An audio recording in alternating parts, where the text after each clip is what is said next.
Hi everyone, welcome to TGPSC exams. మనం previous వీడియోలో తెలంగాణ సాంస్కృతిక పునరుజ్జీవనం అనే టాపిక్లో 67 బిట్ దాకా డిస్కస్ చేశామండి. ఈ వీడియోలో మనం 68 బిట్ నుంచి డిస్కస్ చేస్తాం. 68 బిట్ వచ్చేసరికి మనకి రైల్వే వర్కర్స్ యూనియన్ సమ్మె ఏ సంవత్సరంలో జరిగింది? రైల్వే వర్కర్స్ యూనియన్ సమ్మె మనకి 1941లో జరిగిందండి. ఈ సమ్మెకి ఎవరు నాయకత్వం వహించారు, ఎవరు మద్దతు ఇచ్చారు అని అంటే మనకి ముగ్దుం మొహియుద్దీన్ నేతృత్వంలో కామ్రేడ్స్ అసోసియేషన్ ఈ సమ్మెకు మద్దతు ఇచ్చిందండి. ఎవరి నేతృత్వంలో అంటే ముగ్దుం మొహియుద్దీన్ నేతృత్వంలో. ఎవరు మద్దతు ఇచ్చారండి? Comrades association. ఎవరికి ఇచ్చింది? రైల్వే వర్కర్స్ యూనియన్ సమ్మెకి. ఏ సంవత్సరంలో? 1941లో. నెక్స్ట్ బిట్ వచ్చేసరికి మనకి హైదరాబాద్లోని కార్మిక సంఘాలన్నీ ఏకమై ఏర్పడినది ఏంటి? సో మనకి హైదరాబాద్లో ఉన్న కార్మిక సంఘాలన్నీ కలిసి మనకి ఏహెచ్టీయూసీగా మారిందండి. ఏహెచ్టీయూసీ అంటే ఏం లేదండి, all Hyderabad trade union congress. ఈ all Hyderabad trade union congress అనేది మనకి హైదరాబాద్లోని కార్మిక సంఘాలన్నీ ఏకమై కలిసిపోయి మనకి ఈ ఏహెచ్టీయూసీ అనేది ఏర్పడింది. మరి ఏహెచ్టీయూసీకి అధ్యక్షుడు ఎవరు? మొదటి అధ్యక్షుడు, కార్యదర్శి ఎవరు అని అంటే అధ్యక్షుడు వచ్చేసరికి మనకి ముగ్దుం మొహియుద్దీన్ అండి. కార్యదర్శి doctor Raja Bahadur Gour. Next bit వచ్చేసరికి మనకి all Hyderabad trade union congress, ఈ AHTUC plus all India trade union, ఇవి రెండు మనకి కాంగ్రెస్లో ఎప్పుడు విలీనమైనవి? సో ఈ రెండు సంఘాలు, ఈ రెండు సంస్థలు కూడా మన కాంగ్రెస్లో విలీనమైనాయండి. ఎప్పుడు విలీనమైనాయి అంటే 1946 ఆగస్టు 16 మనకి కాంగ్రెస్లో ఈ రెండు వర్తక సంఘాలు అనేటివి విలీనమైనవి.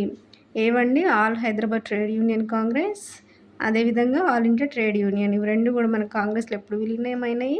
1946 ఆగస్టు 16. నెక్స్ట్ బిట్ మనకి వర్తక సంఘాల్లో భాగంగా చదువుకుంటామండి.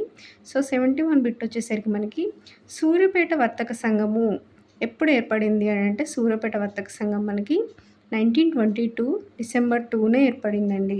ఎక్కడ అంటే సూర్యాపేట వర్తక సంఘం సూర్యాపేటలో 1922 డిసెంబర్ 2న ఏర్పడింది. మరి దీన్ని స్థాపించిన వారెవరు అని అంటే పువ్వాడ వెంకటప్పయ్య, బాగరి లక్ష్మయ్య మనకి ఈ సూర్యాపేట వర్తక సంఘాన్ని స్థాపించారు. ఎవరండి? పువ్వాడ వెంకటప్పయ్య, బాగరి లక్ష్మయ్య. ఈ సంఘానికి మన నియమావళి రూపొందించింది ఎవరు అని అంటే ఈ సూర్యాపేట వర్తక సంఘానికి నియమావళిని రూపొందించింది మాడపాటి హనుమంతరావు. ఎవరండి? మాడపాటి హనుమంతరావు. నెక్స్ట్ బిట్ వచ్చేసరికి మనకి భువనగిరి వర్తక సంఘము ఎవరు ఏర్పాటు చేశారు అని అంటే మనకి ఆరుట్ల లక్ష్మీనరసింహారెడ్డి చొరవతో మనకి భువనగిరిలో మిత్రమండలి పేరుతో ఏర్పాటు చేశారండి ఈ సంఘాన్ని. ఏ పేరుతో ఏర్పాటు చేశారు భువనగిరి వర్తక సంఘాన్ని అంటే మిత్రమండలి పేరుతో. సో ఎవరు చొరవతో అంటే ఆరుట్ల లక్ష్మీనరసింహారెడ్డి చొరవతో మనకి ఇది ఏర్పడింది మిత్రమండలి. దీని కార్యదర్శి ఎవరు మరి అంటే జిఎస్ గుప్తా ఈ సంఘం యొక్క కార్యదర్శి. ఎవరండి? జిఎస్ గుప్తా. నెక్స్ట్ బిట్ వచ్చేసరికి మనకి వర్తక మహాసభలు మనకి ఎన్ని జరిగినాయి, అందులో ఇంపార్టెంట్ ఏంటి అంటే మనకి 4 వర్తక మహాసభలు ఇంపార్టెంట్ అండి. అందులో మొదటిది వచ్చేసరికి సూర్యాపేట సభ 1923లో జరిగింది. నెక్స్ట్ వచ్చేసరికి మిర్యాలగూడ సభ, ఇది 1928లో జరిగింది. నెక్స్ట్ మనకి నల్లగొండ సభ, ఇది 1928లో జరిగింది. సో 1928లో మనకి 2 సభలు జరిగినాయండి, మిర్యాలగూడ సభ అండ్ నల్లగొండ సభ. 4 వచ్చేసరికి తిప్పర్తి సభలండి. ఈ తిప్పర్తి సభలనేవి మనకు 1929లో జరిగాయి. సో ఇవి ఇంపార్టెంట్ సభలు. మనము ఏ సభలండి? వర్తక మహాసభలు. నెక్స్ట్ బిట్ వచ్చేసరికి మనకి తిప్పర్తి సమావేశాలకు అధ్యక్షత వహించినది ఎవరు? ఈ తిప్పర్తి సభలు ఉన్నాయి కదండి, మరి ఈ సమావేశాలకు ఎవరు అధ్యక్షత వహించారంటే పులిజాల వెంకట రంగారావు. ఎవరండి? పులిజాల వెంకట రంగారావు. నెక్స్ట్ బిట్ వచ్చేసరికి మనకి తిప్పర్తి సమావేశంలో వర్తక స్వాతంత్ర్యం పుస్తకాన్ని ప్రచురించింది ఎవరు? సో ఎవరండి? వర్తక స్వాతంత్ర్యం అనే పుస్తకాన్ని ఎక్కడ ప్రచురించారంటే తిప్పర్తి సమావేశంలోనే అండి. సో ఎవరు ప్రచురించారంటే షబ్బతి ఎల్లయ్య. ఎవరండి? షబ్బతి ఎల్లయ్య అనే వ్యక్తి మనకి వర్తక స్వాతంత్ర్యం అనే పుస్తకాన్ని ప్రచురించారు. మరి ఈ వర్తక స్వాతంత్ర్యం బుక్ రచయిత ఎవరు అని అంటే మందముల రామచంద్రరావు.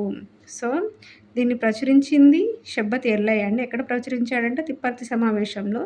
మరి దీని యొక్క రచయిత ఎవరు? ఈ వర్తక స్వాతంత్ర్యం అనే పుస్తకం రచయిత అంటే మందుముల రామచంద్రరావు. ఇక్కడికి మనకి వర్తక సంఘాలు అయిపోయినాయండి. నెక్స్ట్ బిట్ మనం కుల సంఘాల్లో భాగంగా చదువుకుంటాము. సో, ఫస్ట్ కుల సంఘం వచ్చేసరికి మనకి రెడ్డి సంఘం అండి. ఈ రెడ్డి సంఘం అనేది మనకి ఏ సంవత్సరంలో ఏర్పడిందంటే 1918లో ఏర్పడింది. మనకి ఎక్కడ ఏర్పడిందంటే రెడ్డి హాస్టల్‌లో ఏర్పడిందండి. సో, దీని యొక్క మనకి ఆహ్,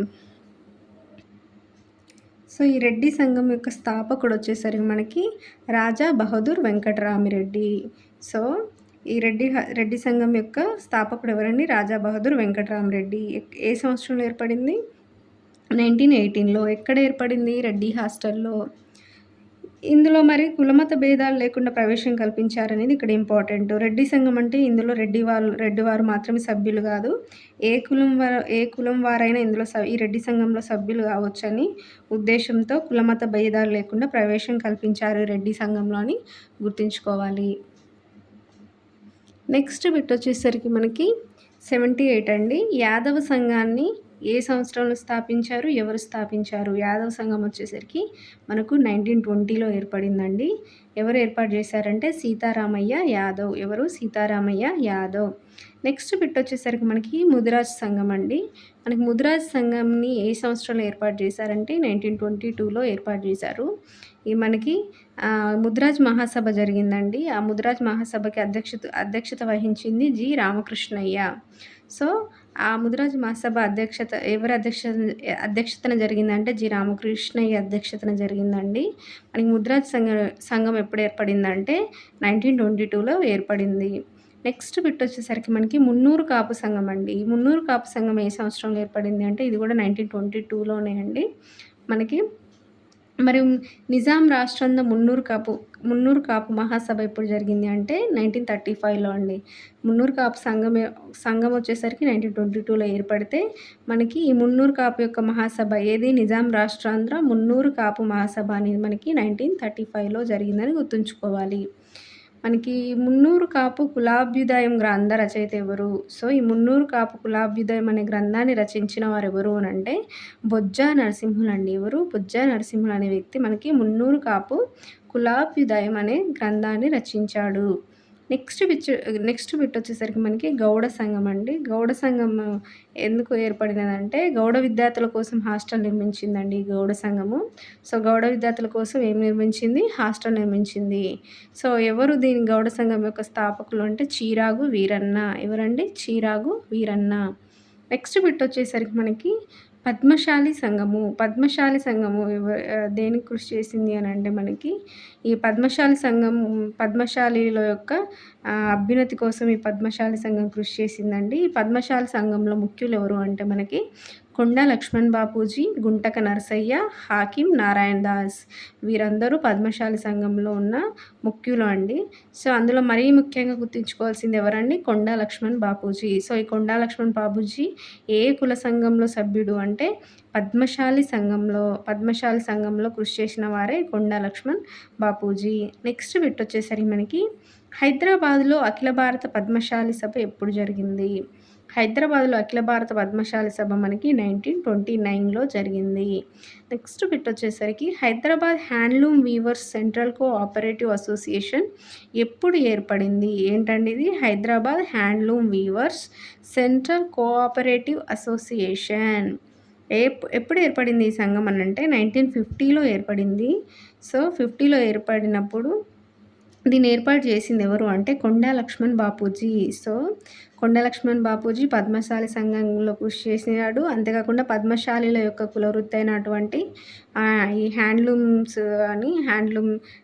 వీవర్స్ సెంట్రల్ కోఆపరేటివ్ అసోసియేషన్ ఏర్పాటు చేశాడండి. ఏంటదంటే Hyderabad handloom weavers central cooperative association. దేనికోసం పనిచేస్తుందండి ఇది అంటే హ్యాండ్లూమ్ వీవర్స్ గురించి హ్యాండ్లూమ్కి సంబంధించిన వస్త్రాల హ్యాండ్లూమ్ వీవర్స్కి సపోర్ట్ చేయడం కోసం ఈ సంస్థ అనేది ఉపయోగపడుతుందండి. హ్యాండ్లూమ్ వీవర్స్కి సపోర్ట్ చేస్తుంది. ఏ సంవత్సరంలో ఏర్పాటు చేయబడిందంటే 1950. ఎవరు ఏర్పాటు చేశారంటే కొండా లక్ష్మణ్ బాపూజీ.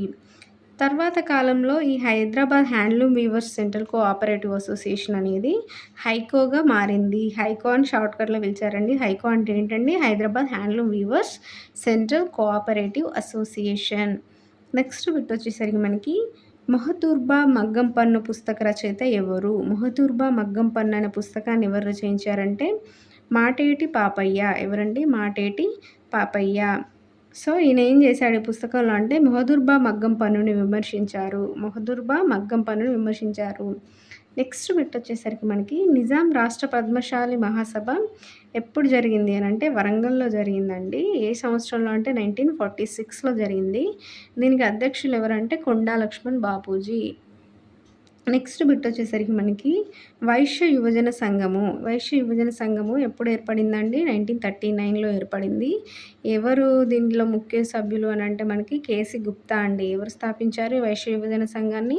కేసీ గుప్తా. ఏ సంవత్సరంలో? 1939లో. సో, మనకి ఈ వైశ్య సంఘాల్లో ముఖ్యంగా ఈ వైశ్య యువజన సంఘం చేపట్టిన సభలలో ముఖ్యంగా విశ్వ బ్రాహ్మణ సభ అనేది మనకి ఎవరు స్థాపించారు విశ్వ బ్రాహ్మణ సభని అంటే చింతపల్లి రాఘవచారి. విశ్వ బ్రాహ్మణ సభ ఎవరండి? చింతపల్లి రాఘవచారి. మరి శ్రీ వైష్ణవ మహాసభలు ఎవరు నిర్వహించారు అంటే తిరునగిరి వెంకటప్పయ్య. ఎవరండి? తిరునగరి వెంకటప్పయ్య. నెక్స్ట్ కళావంతుల సంఘం ఎవరు అనంటే తిరునగరి వెంకటప్పయ్య. ఈ వైశ్య యువజన సంఘం వచ్చేసరికి కేసీ గుప్తా 1939లో ఏర్పాటు చేశాడు. మరి విశ్వబ్రాహ్మణ సభ ఎవరు అంటే చింతపల్లి రాఘవచారి. శ్రీ వైష్ణవ మహాసభలు వచ్చేసరికి మనకి తిరునగరి వెంకటప్పయ్య. కళావంతుల సంఘం వచ్చేసరికి తిరునగరి వెంకటప్పయ్య. సో, ఈ రెండింటిని శ్రీ వైష్ణవ మహాసభల్ని ప్లస్ కళావంతుల సంఘాన్ని తిరునగరి వెంకటప్పయ్య స్థాపించాడు అని చెప్పి మనం గుర్తుంచుకోవాలి.